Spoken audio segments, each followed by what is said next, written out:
Temdex.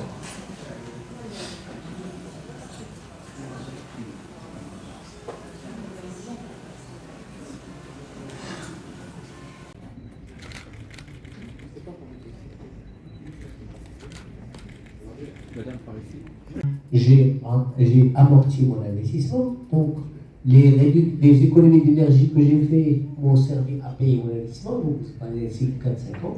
Première info. Deuxième info, aujourd'hui, à l'avenir, dans quelques mois, on le sait, produire et consommer mieux et propre.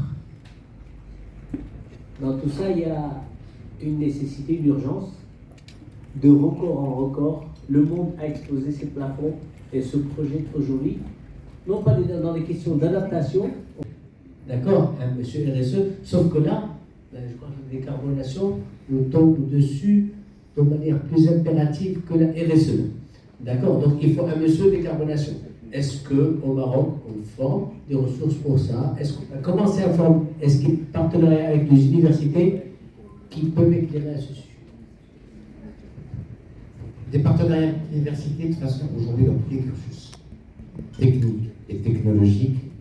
Toutes les agences, on va dire, tous les programmes d'accompagnement, Maroc PME, croissance software verte, aussi l'outil de calcul des émissions de gaz à effet de serre développé par la Fondation Métis pour la protection de l'environnement dès 2013, merci de le rappeler, et actualisé en 2022 par la Fondation et ses partenaires, l'AME, le ministère de l'Industrie et du Commerce, le ministère de la Transition énergétique du développement durable, l'IMANOR et la Fondation.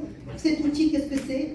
C'est un calcul d'activité marocaine, un très grand effort qui a été fait de la part de l'expertise marocaine, en appui avec l'association Bilan Carbone française qui développe la méthodologie Bilan Carbone à l'international pour s'assurer du respect de la méthodologie et de l'approche scientifique pour nous aider à la certification et à la reconnaissance internationale que nous recherchons.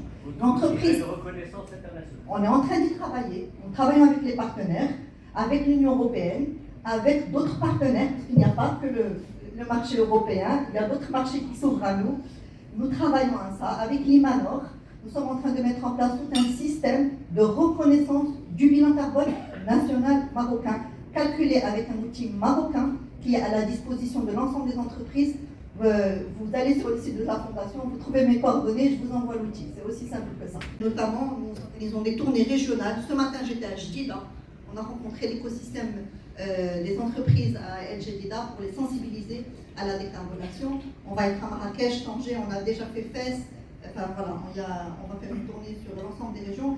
Tout ça pour vous dire que vous avez compris, il y a un engagement à tous les niveaux, chez tous les acteurs, et il n'y a plus que ça.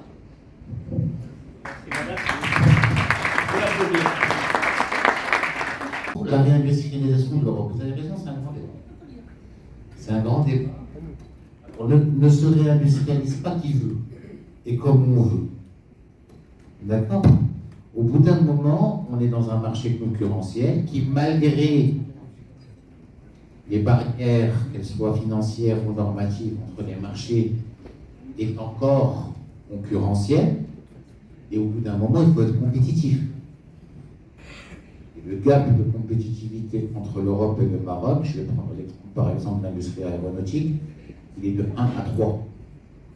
Quand un coût global de production au Maroc est de 1, en Europe, il est de 3.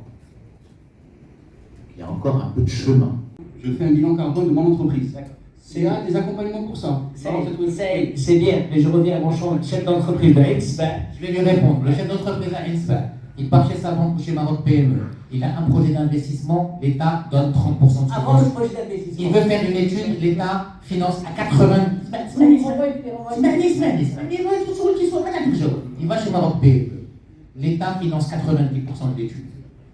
Il se traduit par un projet d'investissement. Cette étude-là pour décarboner, l'État subventionne 30% du projet d'investissement et les banques soutiennent à travers des prêts qui sont dédiés à la décarbonation et qui sont dérisqués et soutenus. Ça fait? Non.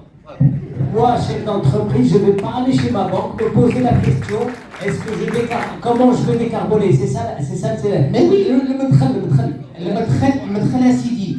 Tu veux savoir comment tu veux décarboner, tu fais une étude, tu amènes un expert. Non, je pose la question, vers qui je me tourne? Tu te tournes vers un expert qui est agréé, que Maroc PME 22, qui est agréé auprès d'elle. Voilà. Qui est agréé auprès d'elle, elle te dit voilà la liste d'experts. Et va faire l'étude, je te rembourse 90% de ton étude. Voilà, c'est dit. C'est ce même. Mesures, etc., c'est pas innocent. C'est pour créer et développer le marché carbone national, d'ailleurs, qui permettra aussi à nos exportations, comme le CEBAM, d'être reconnus, etc. Donc, il y a une reconnaissance des marchés nationaux s'ils respectent certaines règles, etc., pour que, une fois que les certifications, y compris sur le marché national, qu'ils soient considérés comme des certificats, qu'ils soient considérés comme des économies qui sont sur d'autres marchés, notamment sur le marché. Comment on finance justement, parce qu'on regarde ça. Si on parle d'un investissement direct, il y a un retour sur investissement. Ce retour sur investissement est aujourd'hui entre 4 et 5 ans, parce qu'il y a beaucoup de configurations. Si c'est un projet qui est financé par un prestataire type ESCO, ce dont a parlé M. le ministre, ça revient, grosso modo, on va dire le moins d'un 2 kWh, c'est pas vraiment un 2 kWh, mais grosso modo, ça revient à 1 kWh moins cher au prix auquel il achète aujourd'hui son électricité auprès du réseau. Ça peut être entre 5 et 30%, ça dépend encore de beaucoup de choses, de beaucoup de configurations. Donc aujourd'hui, c'est quelque chose qui de fait, factuellement, aujourd'hui, quand on va, on va dire, se sourcer en partie, parce que là, on parle de solaire, c'est plutôt ce qui est plus adapté aujourd'hui à l'autoconsommation, les autres modèles sur l'éolien, on en a parlé tout à l'heure, c'est quelque chose de factuellement intéressant économiquement. Et juste pour suivre justement par rapport à cette logique de, il y a une quinzaine d'années, on faisait ça plutôt pour faire joli, pour dire qu'on est voilà, proche de l'environnement, on est conscient de tout cela. Il y a quelques années, c'est devenu plutôt économiquement très intéressant, et aujourd'hui, on le fait.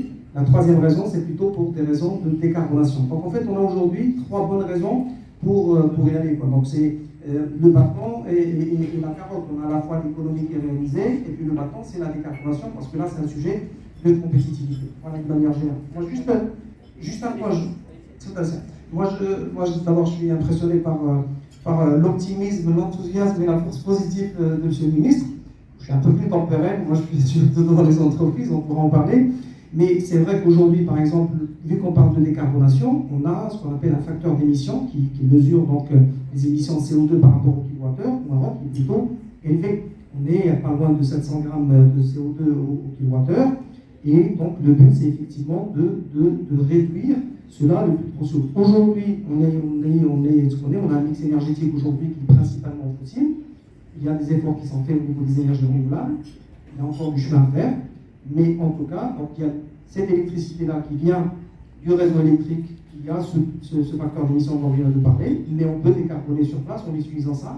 Et en fait, on se rend compte qu'aujourd'hui, quand on fait des calculs rapides, en fait, les économies grâce à la décarbonation sont supérieures aux économies qu'on fait aujourd'hui sur son kilowattheure produit par des énergies renouvelables.